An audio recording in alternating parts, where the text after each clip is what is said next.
तरह की कभी वो माई बहन योजना निकालते हैं, कभी 200 यूनिट बिजली फ्री देते हैं। अब देखिए उनका मैंने ये भी सुना है कि वो बेटी योजना भी लाएँगे, कुछ दिन में हम लोग सुनेंगे कि पत्नी योजना भी लाएँगे। वो उनका इशारा पूरे बिहार की महिलाओं की तरफ नहीं है, वो अपनी जो उनकी दोनों बहनें हैं और कई बहनें हैं उनको राजनीति में कैसे लाएँ, इसके लिए अपनी माँ को तो राजनीति में उनकी माँ शुरू से ही रही ही हैं, अपनी वाइफ़ को भी लाएँगे, अपनी बेटी को भी लाएँगे। ये आरजेडी है, ये रिश्तेदारी जोड़ो दल है, ये रिश्तेदार से बाहर नहीं निकल सकते तेजस्वी जी। नमस्कार, मेरा नाम समीर कुमार, आप देख रहे हैं वेब समाचार। नेता प्रतिपक्ष तेजस्वी यादव एवं राबड़ी देवी महिला अंतर्राष्ट्रीय दिवस के मौके पर बापू सभागार में उन्होंने साफ तौर पे कहा भरे मंच पर कि हमारी जो माँ बहन योजना है 2500 रुपये प्रति माह देने के लिए एवं वृद्धा पेंशन 400 रुपये जो सरकार के द्वारा मिलते हैं उसे बढ़ाकर 1500 देने की बात कह रहे थे। इसी तमाम मुद्दों पे बात करने के लिए अभी हमारे साथ प्रदेश प्रवक्ता महिला हैं अनामिका पासवान, आइए इनसे जानते हैं। सर क्या कहेंगे आप? देखिए दिल्ली में केजरीवाल जी ने भी बहुत सारे लुभावने योजनाओं को जनता के सामने रखा था और उन्होंने पूरा नहीं किया। तो उन्हीं के मार्गों पर चलकर आज तेजस्वी जी इस तरह की कभी वो माई बहन योजना निकालते हैं, कभी 200 यूनिट बिजली फ्री देते हैं। अब देखिए उनका मैंने ये भी सुना है कि वो बेटी योजना भी लाएँगे, कुछ दिन में हम लोग सुनेंगे कि पत्नी योजना भी लाएँगे।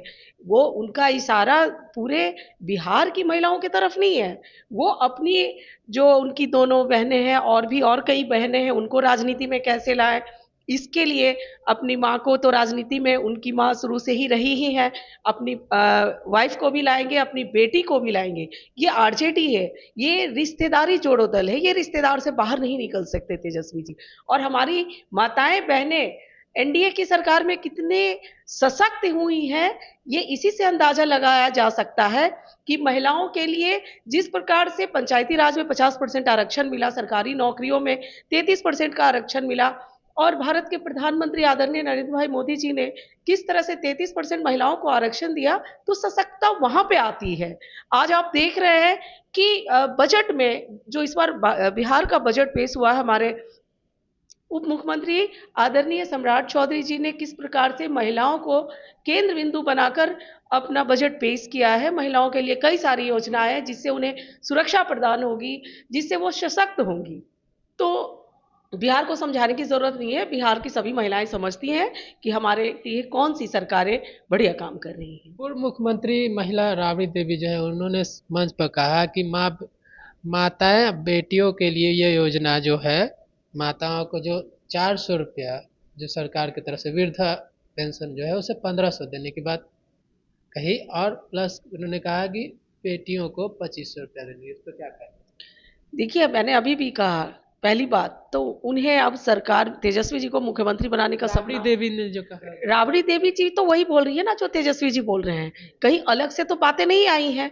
ये तेजस्वी जी की बोली, वो मुख्यमंत्री बनने का सपना पाल रहे हैं। लेकिन हम लोग जानते हैं कि बिहार ने जिस तरह से 15 वर्षों में उनके शासन को झेला है, किस तरह से वो प्रताड़ित हुए हैं, तो जनता उन्हें कभी शासन में नहीं आने देगी, ना ही तेजस्वी जी को मुख्यमंत्री बनने देगी। अगर उनको मुख्यमंत्री बनना है तो शायद उनको दोबारा जन्म लेना पड़ेगा धरती पर। उनको महिलाएं की चिंता हो रही है तो अंतर्राष्ट्रीय महिला दिवस पे ही इस बात की बात। देखिए महिलाओं की चिंता क्या 15 वर्ष पहले नहीं थी उनको, जब वो सरकार में आया तब उनके पास महिलाओं की चिंता नहीं थी और आज वो महिलाओं की बात करते हैं। सभी महिलाएं, चाहे जीविका हो, ममता हो, आशा हो, आप देखिए ग्रामीण इलाकों में जाकर किस तरह से महिलाएं जो कभी घर से बाहर नहीं निकलती थी, हमेशा घूंघट में रहती थी, आज वो जीविका है, ममता है, आशा है और वो अपने अस्तित्व को किस तरह से वो संभाल कर आगे बढ़ रही है, सशक्त हो रही है। तो महिलाएं जो हैं अपने अस्तित्व में आ रही हैं, ये बर्दाश्त नहीं हो रहा है तेजस्वी जी को और इस तरह के लुभावने योजनाओं को जनता के सामने रखने पर इससे कोई फर्क, जिस तरह से दिल्ली के केजरीवाल फेंकाए हैं वैसे ही तेजस्वी जी को भी बिहार की जनता उठाकर फेंकेगी। वो तो कह रहे हैं कि जो 1000 का जो सिलेंडर मिलता है वो महिलाओं को 500 रुपया में देंगे। अरे उनको बोलने दीजिए, मैंने अभी भी कहा कि एजेंडा है वो, अब उनका एजेंडा बदलता रहता है, वो असली मुद्दे की तो बात करते नहीं है। आज वो अपराध की बात करते हैं बिहार में, तो जितने भी ज़्यादातर अपराधी हैं वो आरजेडी से ही जुड़े हुए, सभी लोग जानते हैं इन बातों को।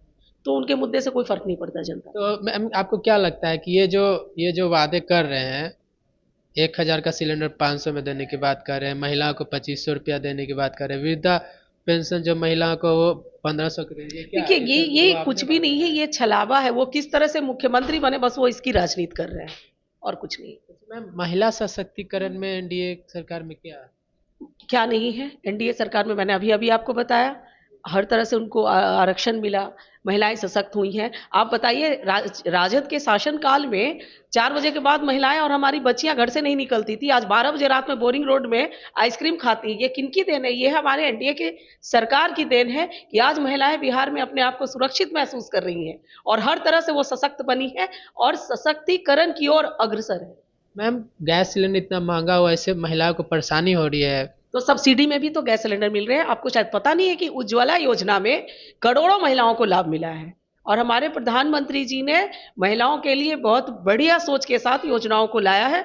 और बिहार में अभी हमारा एजेंडा आया नहीं है, चुनावी एजेंडा जब आएगा तो फिर हम लोग बात करेंगे। तो आपने सुना हमारे साथ प्रदेश प्रवक्ता अनामिका पासवान है, इन्होंने साफ तौर पे कहा कि जो तेजस्वी यादव और राबड़ी देवी जी के जो वादे हैं महिला को लेकर, वो सिर्फ वादे ही हैं। ऐसे ही तमाम खबरों को देखते रहने के लिए बने रहे वेब समाचार के साथ। लाइक सब्सक्राइब करना ना भूलें।